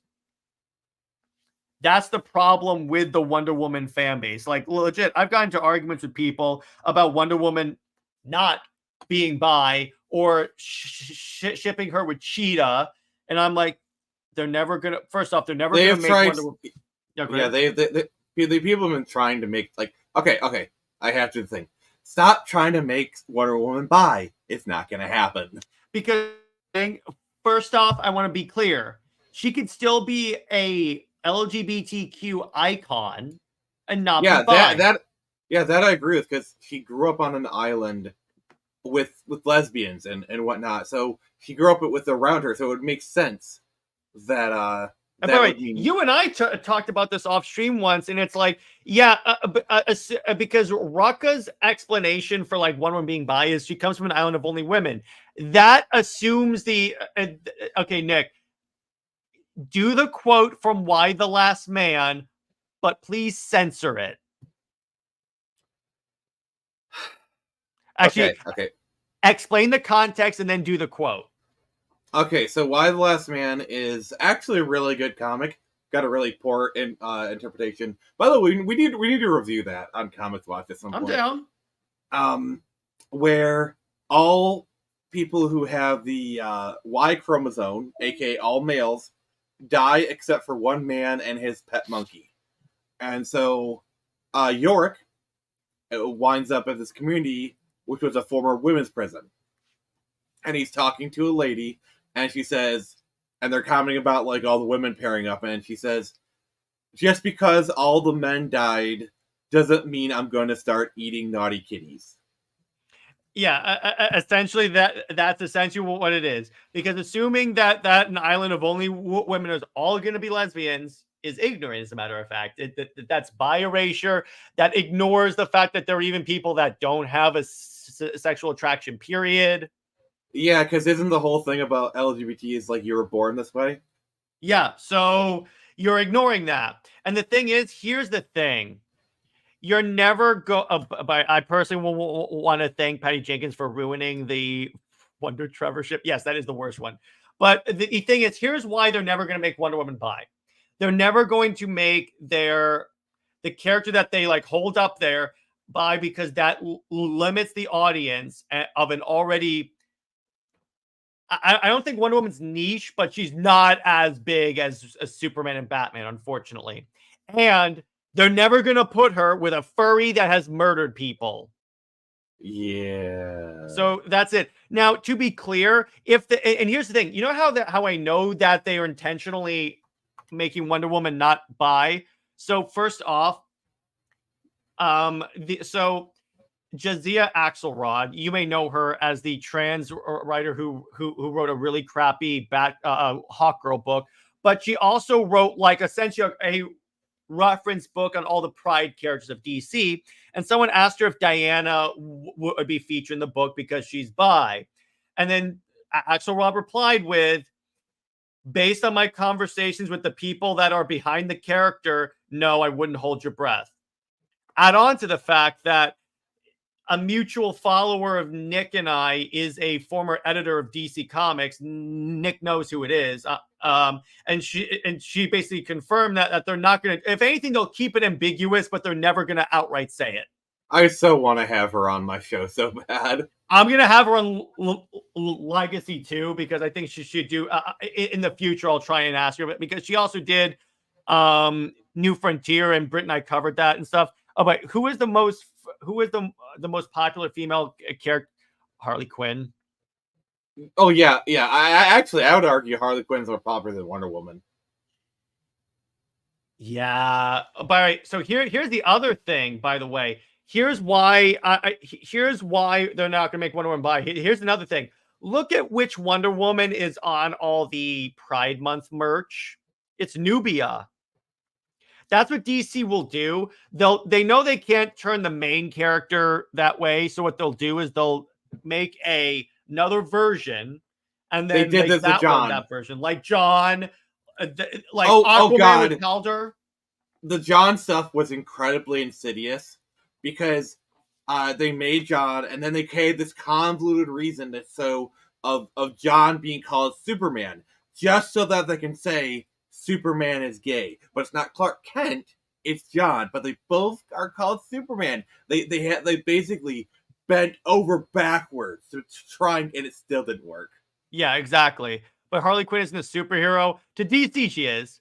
Harley Quinn should only be buying her series. I don't think she should get too far from the Joker, in my opinion. I understand the appeal of the character. It's Wonder. So Ira Product has a good thing. It's Wonder Woman, Catwoman, then maybe Poison Ivy, Harley Quinn. In terms of like general audience, I would say Catwoman, but Harley Quinn really, because how many like cosplay costumes do we see for Harley Quinn?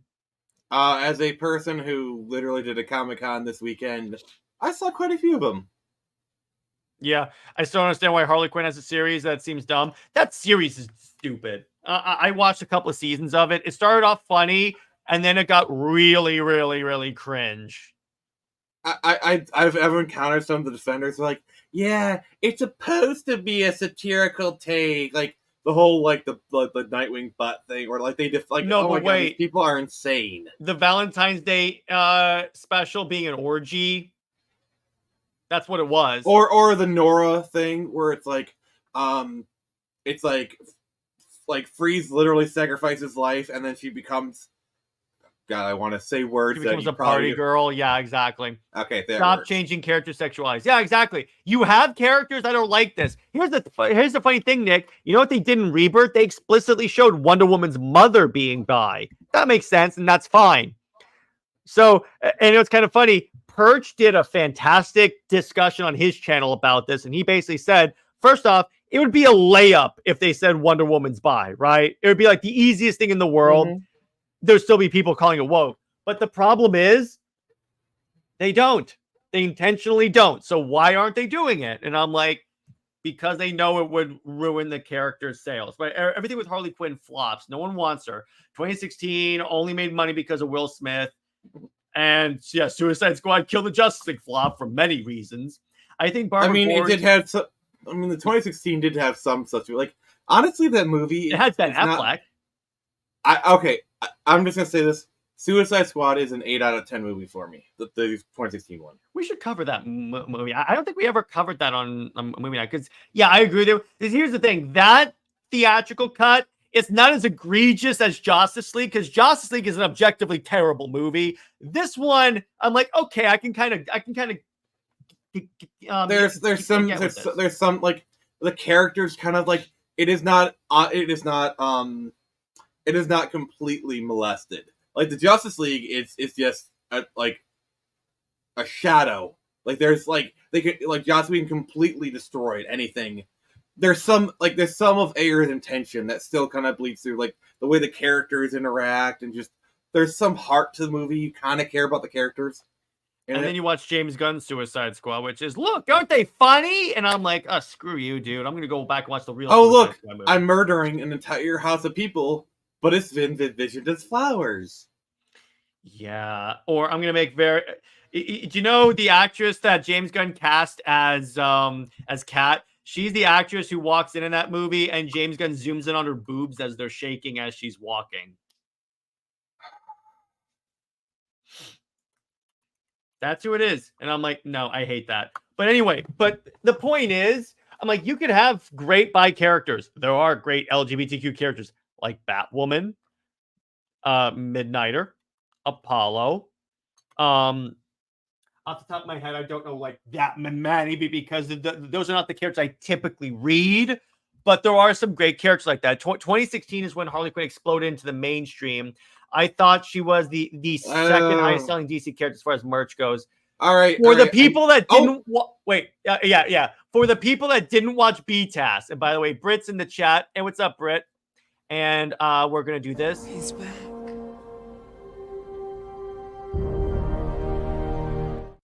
Also, Brit brings up a good point. Here's why they're never gonna make Wonder Woman bi. It'll risk an international ban like they've done with other characters. Eternals was banned in some countries. Here's the thing, Britt, though. They made that gay kiss scene in such a way that they could easily just cut it out. That's why it's like so short. That's Disney's signature move, is they have a scene which has the gay stuff that is not even plot relevant, that they can just snip out for the international release. They do it all the frickin' time. And by the way, Britt, I wanted to highlight something. So I brought up about how people were mean in terms of shipping. And I just wanted to bring up, and Brown says you're really nice. So to make you feel good, there you go. But yeah, it's Alan Scott, the OG Green Lantern, that one too. Who is the most cosplay superhero by female after Harley Quinn and Wonder Woman? Catwoman, probably. I don't know, because I do a lot of cons, so I see a lot of them. When I was at Florida SuperCon, I wish I got pictures. There was a group of girls that were cosplaying all female versions of Batman rogues. It was so cool. I'm just gonna say this. There's a lot of female Spider-Man cosplayers because they get those like dye subsuits that like hug your body really well. I know in the 2010s there was a lot of Zatanna cosplayers. I actually went to a lot of cons in the 2010s, and I actually remember this one con. I actually have a picture of me from a con from 2014 where I have like two different Zatanna cosplayers on either side, and I'm just grinning like an idiot. And by the way, Tevia, next con we'll coordinate a day and time and we'll meet up. In my opinion, Selena is the second most popular after Diana. I mean, let me put it this way: in terms of like, you have a point there in terms because let me put it this way: everyone pretty much knows Catwoman, partly because of the movie. So I'll give you that. And a lot of the women, they do a lot of anime characters. I see a lot of those. I'm trying to think now. Gosh, but Zatanna's pretty popular. Yeah. Black Canary, I would say, is popular. Supergirl's popular. Supergirl. Batgirl. I've seen a lot of Mira cosplays. Jean Grey, I would say. I've seen a lot of Emma Frosts as well. Yeah, like you got to realize for a lot of the female ones, it's the ones that they can attractive up. Yeah, exactly. Interesting, Zatanna. And we don't have a live action movie for her yet. Well, the thing with Zatanna is it's fishnets, it's a skirt, you got the things. It's a very appealing. And by the way, Rebel Fox, then what about a movie about Wonder Woman fixing the problem between the Amazons and Amazon men and bringing peace down? Oh, you mean like a new 52? Yeah, I would love that. Zatanna is built for the Hot Topic crowd. Yeah, exactly. Yep, Supergirl, probably the second most popular female hero in comics. Harley Quinn and Catwoman aren't superheroes. Yeah, Black Cat, maybe I would say so, because you could definitely sexy that up. Yeah, sorry, I'm going through my some of my like. Oh, and Blue Mutant, you could also think of like Mystique.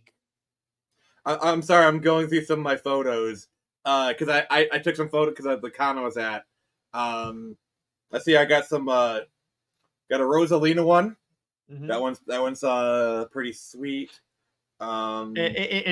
Brit says in order of DC top 5, it's Wonder Woman, Harley, Catwoman, nice, Poison Ivy, and Supergirl.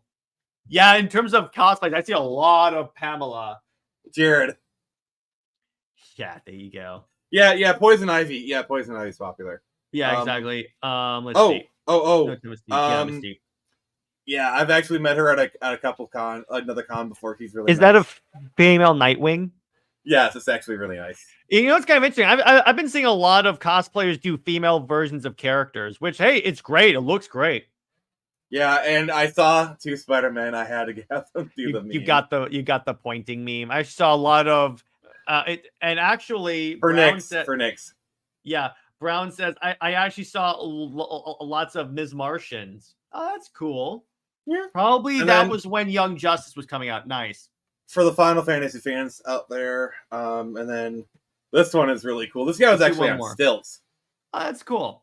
But I've seen dudes on stilts that are dressed as Warhammer Space Marines.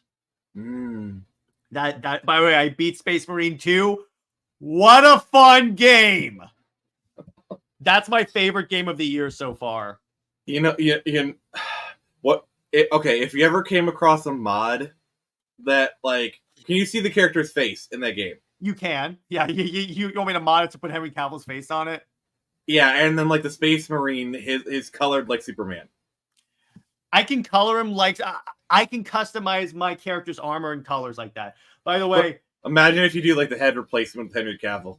By the way, speaking of head replacement, here's that video I was talking about. It doesn't have any sound, so I'm just going to, like, share the screen because you'll get the effect. But here it is. Here it is. So check this out. So that's my character. He takes off his helmet. Oh my god! Oh my god! Wait, is this actually in the game? It's someone took the in-game character and AI'd Henry Cavill's face on it. That's kind of where I got the idea from, but yeah. And yeah, and by the way, the game is really good. I'm gonna say it again. The game is really awesome. You think Reeves might try his hand at Poison Ivy since it seems like he's gonna do Freeze? I could see him kind of doing it because he could lean into the eco-terrorism part of it. By the way, Nick, I came across someone that shipped Batman with Poison Ivy. That sounds very toxic. Yes, thank you. Hear the Britney Spears music. I actually saw lots of Barbara Gordon cosplays with microskirts. You know what you could do? If a girl's in a wheelchair, she could do Oracle and have like a laptop on her lap. Actually, one of my favorite cosplays, I met this woman. She was Harleen Quinzel. It was basically like lab coat and like kind of stuff, and it said Quinzel. I have a picture of her somewhere, but it was really nice. You know what's kind of funny? Britt and I said this. What's kind of funny is that, you know why there's no Lois Lane cosplayers? Because it's just generic. They don't have it because it's lame. Yeah, because guess what? It's just generic journalist number 1. That's what it is. So I'm like, you're not helping your case here if you're trying to make me think that Lois Lane is this iconic character. If she is, I should be able to see Lois Lane in a crowd and know who that is. I can't. So why would I think Lois Lane is as iconic as you all are trying to make me think she is? But let's get 1 or 2 more questions and then we'll wrap up for the night. All right. And by the way, Nick, if you have any questions for me, you can you just do a purple shirt according to a Twitter poll. Yeah, I am curious if there is any Mary Jane cosplayers. Oh yeah.